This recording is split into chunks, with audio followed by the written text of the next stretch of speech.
Hi guys, Shelly here with Sew Shelly Quilts. So today we're going to make a blind hem, and we're going to use the number 5 blind hem foot. I'm going to apologize for the band-aid on my finger. I was cooking. It's always more dangerous than sewing. So I have a little band-aid, but anyway, here's the number 5 foot, and it is kind of like the number 10 foot because it's got this lovely edge guide in the front.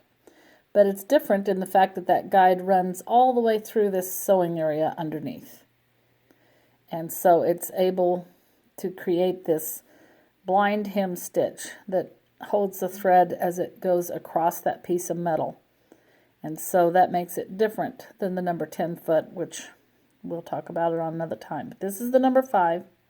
Many Berninas came with this foot. And if yours didn't come with it, more recently they don't all come with the number 5.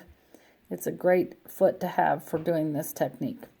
So, to do the technique first, let me show you how I've set this up. I had a pair of pants that actually I shrunk, so this is a little bit different.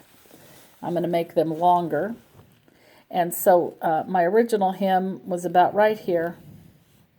I picked that out and I ironed it flat, and then I purchased some hem tape, and I just sewed it to the end. I could have used regular fabric, but I had this hem tape. So I stitched it to the end, and that made my pant leg longer, because then I pressed it well along this crease where the hem tape was attached. And so I've given myself the length of that hem that was turned up. But in many instances, this hem would just look like this with the hem turned up. And you would be using it just like this. Same idea. But here, my hem that's turned up is this extra piece. Now, I'm going to take advantage of the basting stitch, but you could use this just with the longest straight stitch that you have if you don't have a basting stitch.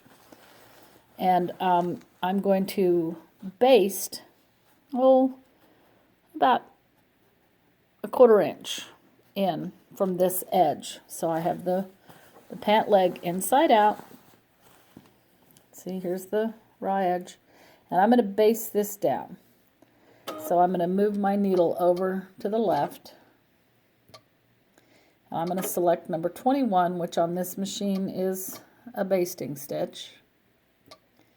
And I'll tell the machine that I'm using 34D to do my stitching for the basting part. And I moved my needle over.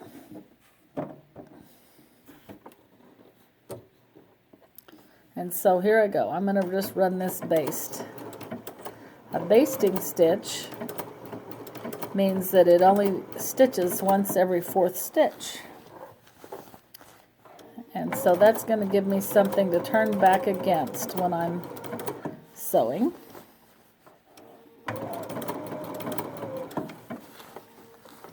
I'll show you what I mean by that in just a minute. Okay, so here I am. I'm going to raise my presser foot, pull this out, give myself plenty of thread. So I can stretch this out as long as it needs to be so that it's smooth, that basting stitch. Okay, so now that I've basted all the way around, I'm going to select stitch number 9 on the machine. That is a blind hem stitch. And I'm going to put on the number 5 blind hem foot that we talked about.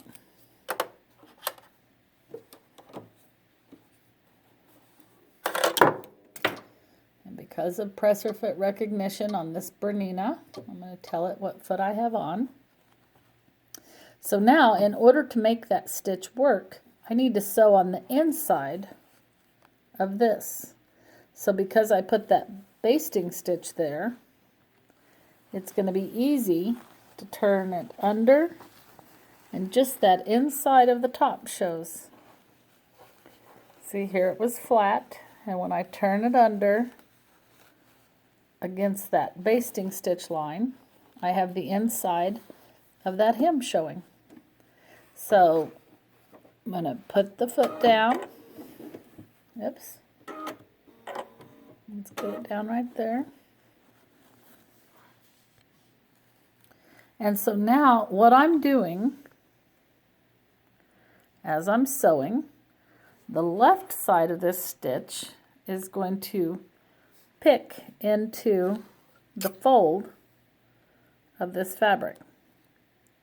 The right side is going to sew out here, which is the top of that hem. So it's going to take one little bite into that fold and then stitch over here, bite into the fold. And so you want to make sure when you set the stitch up, watch this needle go down on the right. You want to make sure that it takes just a little bite. See how it's just a little bit over right here? And that bite then, and then it pops back to the right, stitch, bite. So that little bit of a bite that it's taking right there is what is on the right side of the fabric. That's the blind hem part, the little pick stitch, and that's how you do it. So you sew all the way around, and when I'm done I'll pull out that basting stitch because we won't need it anymore. It's just there so it's easy to turn this flap out a certain amount. And I'm using the guide on the front of that foot to drive into that ditch.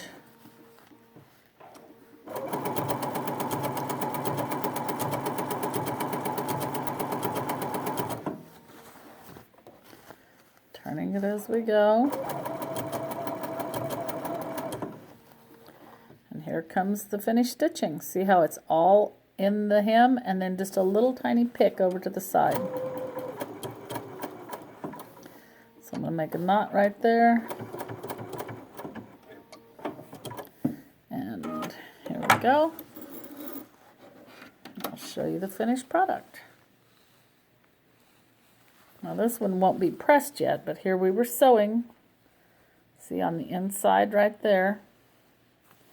And when I pull this out, you'll see how I was on the inside of that hem.